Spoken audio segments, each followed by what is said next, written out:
I am building a creative career for myself. I have a lot of people in my circle that are also doing so. And the thing about doing something differently, the thing about building a startup or starting a business or doing any type of creative project is you're making something that doesn't exist yet. So there's no rules or guidelines or like path for you to follow. So then you're like, what the fuck am I supposed to do? I don't know what I'm supposed to do. Am I doing the right thing? I don't know. And it can be overwhelming and confusing, and there's a lot of uncertainty there. And that's why basically the whole process is a game in building a relationship with uncertainty and learning how to kind of navigate that with confidence and trust your taste, trust your visions, and trust your perspective to know that, like, hey, something good is coming out of this. I am doing quality work. Even if it sucks right now, I'm gonna get there by doing things every day. These are 3 things that have helped me and that I still kind of am always reminding myself of as I go through this process, because I'm building a career that doesn't exist yet, because it's very highly specific to me. So, first tip is this concept of your life's work. I recently made a reel about this because just like painters will always say, everything is painting. Sorry for the pause. Everything is painting. Traveling is painting. Going out to dinner with your friends, painting. Relationships, painting. Taking care of yourself, going to the gym, hanging out with your family, painting. Going through the difficult parts of life. Something bad happens at work. Something happens, painting. I have the same feeling about work. Like, my career is integrated and symbiotic. So my personal life and my work life are supporting each other. Everything I'm learning in my personal life, that's communication skills. That's personable soft skills. That's being open and like brainstorming and creative. Those things, all those things in my personal life also are useful for my professional life. And when I have like kind of a perspective on work where everything I do is work and everything contributes to my work as an artist, as a business person, as a creative person, you are constantly aggregating data and information in your life that you can use and apply to whatever it is that you're building, whatever it is that you're creating, whatever it is you're painting.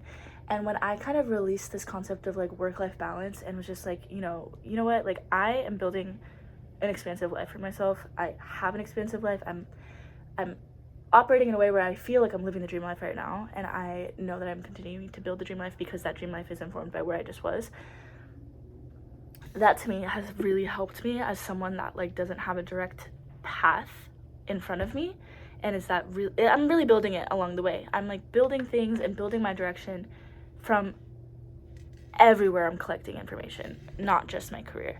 That helps. That has helped me. And just like maintaining that vibe and like really using everything as an opportunity to learn and meet whoever you meet on anywhere. There's always something you can learn. That perspective has helped me. Number 2, outreach and being open and creating opportunity for yourself. A lot of times when people talk about creating opportunity, it's straight to like start a business, start posting online, doing 100 outreach emails a day. I think Alex Hormozy preaches that. And that amount of volume does get you the results. I think that in combination with just being open and being, I'm making a mess of my hair. Being out in the world and being open-minded, talking to strangers, just being in a state of openness where you are open to opportunity, you're open to hearing out things, you're open to new projects, you're open to people reaching out to you. That has landed me just as many, if not more, opportunities than me meticulously going out and grabbing them and being like, I want this, and trying to force it out of life, you know?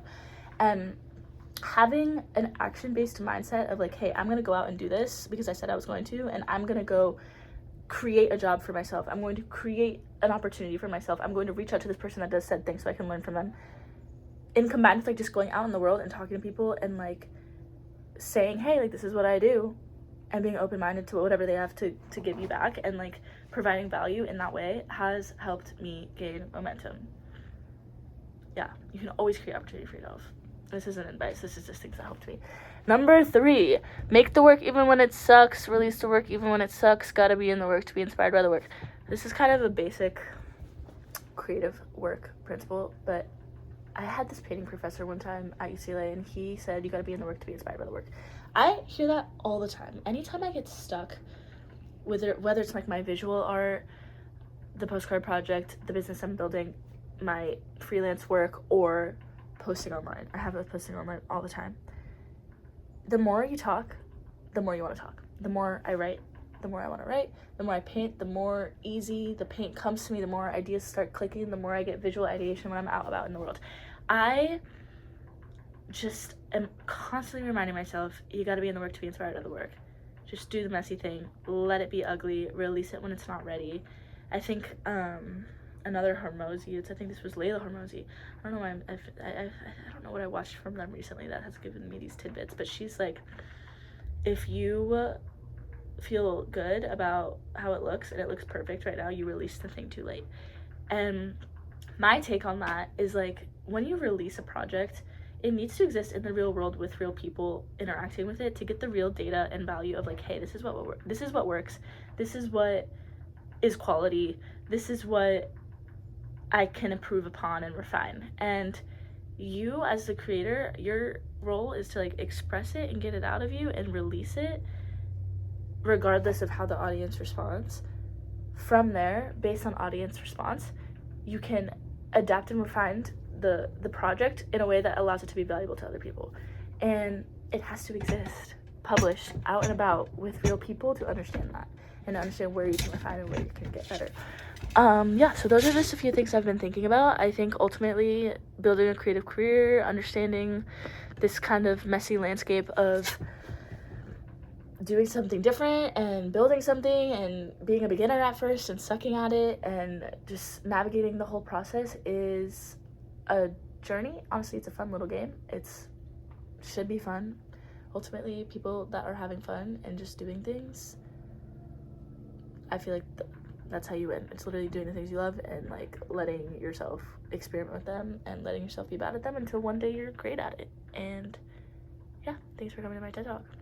I'm trying to be more consistent on YouTube, and if you like this video, like and subscribe. If not, don't. Comment down below anything about your experience or what you've been thinking about or what helps you as a creative person navigating uncertainty. And if you have questions, I guess, for me. Love you.